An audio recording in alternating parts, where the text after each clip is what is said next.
Escala en París, Jordi Bataller. Buenas tardes a todos y bienvenidos a Escala en París. La quinta edición del Festival Viva México se abría este año en el Cine Luminor de París con la proyección de la película Bellas de Noche de la realizadora mexicana María José Cuevas, documental que tiene como protagonistas las vedettes que fueron hace 40 años sex symbols indiscutibles de la escena mexicana. Y precisamente para hablarnos de esta película, María José Cuevas ha sido tan amable de venir a nuestros estudios. Buenas tardes, María José. Buenas tardes y gracias por invitarme. Jordi. Es un placer tenerte aquí entre nosotros. Es cierto, María José, que el germen de Bellas de Noche nace a partir de un documental que querías hacer sobre un gran robo que tuvo lugar en 1985 en México. Sí, justo después del temblor del 85 se roban 149 piezas del Museo de Antropología en México. Entonces, claro, es historia, ¿no? Mi novio de aquel entonces estaba escribiendo el guión para hacer la película y yo desde que vi el periódico y vi que entre los detenidos, ¿no?, del museo estaba una vedette. Esa es la parte que me llamó la atención. Dije, ¿qué hace una vedette involucrada en el robo más importante de México, no? Y a partir de ahí, como soy muy curiosa, me puse a investigar dónde estaba Yamal. Era Princesa Yamal. Ella no participó en el robo, ¿no? No, era el amante de aquel entonces. Entonces, como le regaló una piececilla de un arete o no sé qué, de ahí la agarraron. Precisamente Princesa Yamal fue la primera de esa serie de retratos emotivos de estrellas que fueron hace 40 años. Es cierto que te ha tomado 10 años rodar esa película. Sí, yo lo tomo a partir de que Yamal, justamente al conocerla por el robo del Museo de Antropología, me invita a su casa y me dice, te quiero dar un regalo. Y ese regalo fue que apareció, ¿no?, arriba de las escaleras, vestida de vedette, y me hizo un baile. Y para mí, de eso habla Bellas de Noche. De alguna manera ella tenía como que presentarme al personaje para que conociera a la mujer, ¿no? Es como estas capas del doble discurso entre la fantasía, el personaje y la realidad. Y esa es la parte que me fascinó. Lo grabé todo con una camarita y cuando lo reproducí, dije, quiero investigar dónde estaban todas aquellas grandes símbolos sexuales de México en los 70s y 80s. ¿Cómo te sentiste cuando Princesa Yamal se viste de vedette? ¿Había pena quizás? ¿Qué sentimientos te produjo? No fue pena, fue fascinación, porque justamente por eso fue mi interés de encontrar a Yamal, porque yo desde niña, justamente como mi padre fue este artista mexicano que adoraba todo lo que era la cultura popular. Entonces, en los 70s, cuando ellas eran las reinas de la noche, invitaban a mi papá como invitado estrella a ver sus shows.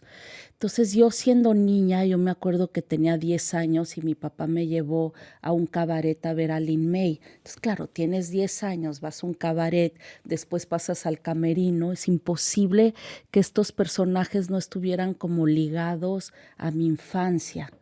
Y eso es lo que desata mi interés por Yamal cuando aparece vestida de vedette, porque eran personajes que son, pues los recuerdo, ¿no?, del paso del tiempo. ¿Eras niña entonces? ¿Nunca te tentó la idea de vestirte con plumas? No.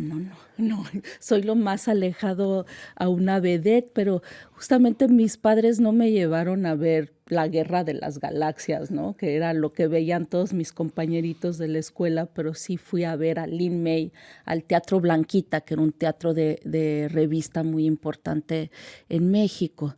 Entonces sí, tenía yo como esta familiaridad y sensación con este tipo de mujeres que fueron tan importantes en la cultura popular. María José Cuevas, no puedo evitar recordar la película de Billy Wilder, Sunset Boulevard, que se llamó La decadencia de una estrella, creo en castellano, El crepúsculo de una estrella. El ocaso, ¿no? El ocaso también.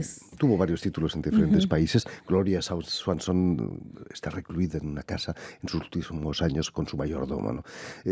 ¿La soledad es la nota predominante en esas vidas? Creo que la soledad y la reflexión del paso del tiempo, ¿no? Y la reflexión de, ¿no? Como bien dices en Sunset Boulevard, de confrontar tu personaje con la realidad y pues sí, cómo te reinventas, ¿no? A partir de, pues también tu propia soledad. Gloria Swanson ve sus viejas películas. Es duro verse 40 años atrás, en plena esplendor. Claro, y Rosy Mendoza también ve sus películas sí, cómo dialogan con el paso del tiempo, cómo dejas de ser el personaje, porque lo que se me hace increíble, que eso también se ve en Sunset Boulevard, es que estas mujeres, a pesar que fueron vedettes una corta época de su vida, en unos 15 años, ¿no? A lo mucho de su juventud, como con cámaras o sin cámaras siguen siendo el personaje, siguen siendo histriónicas, cómo dialogan todo el tiempo con la mujer y el personaje, que eso es lo que se me hace fascinante. Digo, yo siempre digo que estar con ellas es como estar atrapado en una película musical, ¿no? Que de la nada, ¿no? Es como si ahorita yo me pongo a cantar o todos se ponen a bailar en el estudio. Es realmente estar viviendo esta línea muy frágil de la fantasía. Tu hermana Jimena firma también la edición de la película. Imagino que a tu padre le hubiera encantado verla, ¿no? Sí, terminó siendo una película muy personal y terminó siendo sin querer un homenaje a mi papá, porque no, insisto, si mi papá no me hubiera, siendo muy niña, abierto ese mundo, ¿no? Obviamente la edición cuando la trabajó Jimena, pues había una complicidad, ¿no? De familia entre ella y yo, de que entendíamos perfectamente el tipo de mirada a este tipo de mujeres, ¿no? El tipo de admiración, el tipo de respeto, ¿no? El cómo cuidar pues que no cayera, son personajes también que pueden caer muy fácilmente en el amarillismo, ¿no? Por todos los prejuicios que hay en ella. Entonces, justamente esta familiaridad con Jimena y por compartir el mismo, ¿no? Feeling. Pasado, Claro. fue lo que hizo que lográramos entender muy bien la película. Esos años 70 fueron de una permisividad extraordinaria. Pasas imágenes en tu película que hoy en día estarían censuradas seguramente, ¿no? ¿Qué ha pasado desde entonces? Creo que justamente es donde empieza el famoso cine de ficheras, ¿no? Que bueno, estas mujeres principalmente eran famosas en la vida nocturna, en los cabarets, pero de pronto se empiezan a cobrar una fama que va más allá del cabaret. Empiezan a salir en películas de las famosas películas de ficheras, Eróticas. eróticas, pues sensuales, porque había el doble discurso, era la parte cómica, porque había cómicos, la parte picaresca, ¿no? Muy mexicana. Entonces la gente iba a reírse y a ver a la vedette del cabaret sin ropa, ¿no? Entonces fue la fórmula perfecta. Digo, tú pregúntale a un historiador de cine, a cualquier crítico de cine y se le paran los pelos porque es la peor etapa del cine mexicano, ¿no? Producciones muy baratas, pero era lo que llenaba las salas, ¿no? Era un cine muy, muy popular y sobre todo es un parteaguas porque empieza la época del destape, ¿no? El empoderamiento del cuerpo de la mujer. Ese arte popular le gustaba mucho a tu padre, a José Luis Cuevas y a Monsiváis, el escritor también, ¿no? Totalmente, sí. Justamente cuando hice toda la investigación de Bellas de Noche, me metí a los textos de Monsiváis y era como este tipo de fascinaciones que compartían Monsiváis y mi papá, que eran muy amigos. Y de ahí despierta obviamente todo mi interés, pues de retratarla, porque como te decía, es algo muy familiar. María José, ¿qué queda cuando una estrella se apaga? ¿Un ser humano real que sufre y que envejece? Para mí, mi lección de estar cerca de las vedettes fue esto, ¿no? La fuerza para reinventarte. No me encontré a 5 mujeres tiradas en la cama llorando por lo que alguna vez fueron, ¿no? Que hubiera podido ser el caso. O sea, yo no sabía qué era lo que me iba a encontrar. Y al contrario, me encontré unas mujeres que estaban justamente pasando por un periodo de reflexión, ¿no?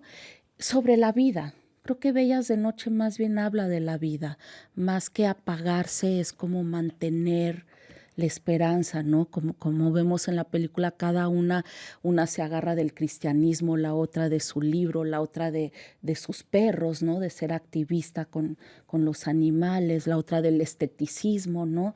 Cómo te reinventas, cómo justamente para tener ilusiones. Hablando del libro que escribe Rosy Mendoza, una de las escenas de antología es cuando una entrevistadora en televisión le pregunta por su libro y dice que es sobre metafísica. Y ella dice, me encanta la metafísica, lo que no puede ser cierto, ¿no? Claro, y además es un libro como de 790 páginas, ¿no?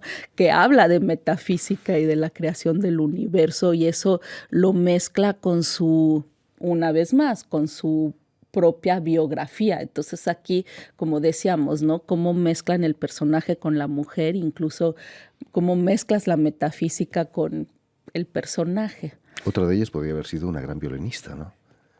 Olga Briski, ¿no? Que además era como un ícono de ver a la vedette sensual, pero que además era violinista. Entonces sí, es fascinante cómo te acerca al mundo y cómo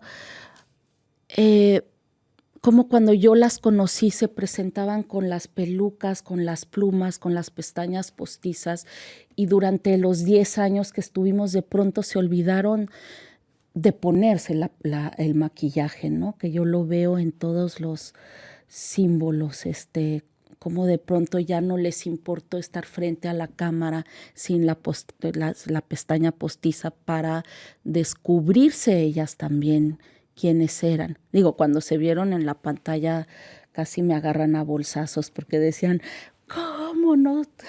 Me veo horrible, pero al contrario, se reconocieron desde otra mirada. Es una manera de afirmarse como personas, ¿no? Como personas, sí.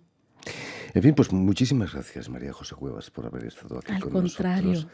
Y un placer haberte tenido aquí y que sigan los éxitos con esta película por el mundo. Muchísimas gracias. A ti.